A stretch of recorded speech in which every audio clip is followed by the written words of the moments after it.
Hello mga ma'am. So gikan ko sa akong paglakaw-lakaw kay na ko mga importanteng toyo karong adlaw. So pwede ko grasya nakakuha ko tambis mga unta ninyo tambis mga ma'am. And furnace tambis kayo. Mi agad Lami gining dili atong abot ba hinatagra. Ako gibisitahan karon niya. Kita man ko nga punuan sa ilang balay. At ako naka-virgin dito pangos ilang tanom.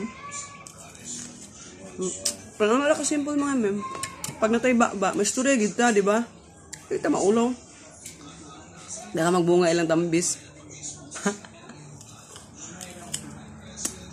Gibirahan na walang tambis, ginoo ko. Muna mga mems. Dito ko squal. Balay sa kapitan sa mong lugar ba? Nag-solicit ko dito para sa kuan kaayuhan sa among barangay. Bitaw muna nga pero tiging inita gipaninguta ko maayo sakto sa nga nangay kog kuan dito tambis. Mamin diri sa kukutob kay maniudto na pud kuno mi.